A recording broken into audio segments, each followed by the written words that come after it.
दोस्तों, इमरान खान के जिगरी दोस्त जनरल आसिफ गफूर का अपने शेर बेटे के साथ कैदी नंबर 804 पर शानदार डांस। जनरल आसिफ गफूर ने बेटे के साथ डांस करते हुए मलकू को भी हैरान कर दिया है। कैदी नंबर 804 गाना रिलीज होने के बाद पाक फौज में भी बेहद मकबूल हो चुका है, क्योंकि अब फौजी अफसरान भी जान चुके हैं कि इमरान खान ही इस मुल्क का अजीम और मकबूल लीडर है।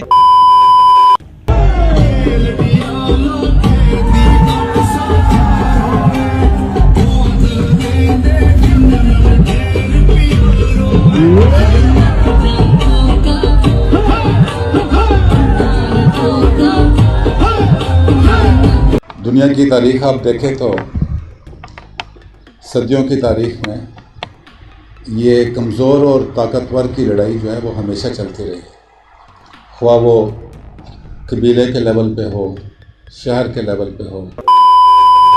खान साहब पर गाना बनाने की वजह से इस वक्त मलकू भी पूरी दुनिया में छा गया है। ऐसे में जनरल आसिफ गफूर ने भी फौजी चौकी पर नगदा कोका पर शानदार डांस कर दिया है, जिसके वायरल होने के बाद आसिफ गफूर के छोटे बेटे ने भी नगदा कोका पर डांस करके खान साहब को सपोर्ट किया है। बेटे का डांस देखते हुए जनरल आसिफ गफूर ने भी इमरान खान की भरपूर हमायत का ऐलान कर दिया है, क्योंकि अब ताकतवर इदारे से भी ईमानदार जनरल जान चुके हैं कि इमरान खान वो लीडर है कि जो सिर्फ हक और सच के साथ खड़ा है, जिसे देखने के बाद इमरान खान के मुखालफिन भी बोल पड़े हैं। इमरान खान ही वो लीडर है कि जो इतने जुल्म बर्दाश्त करने के बावजूद भी पाकिस्तानी गरीब आवाम के साथ चट्टान की तरह खड़ा है। दोस्तों, इस हवाले से अपनी राय का इजहार कमेंट सेक्शन में दें। वीडियो अच्छी लगे तो लाइक करें और इस चैनल को सब्सक्राइब करें।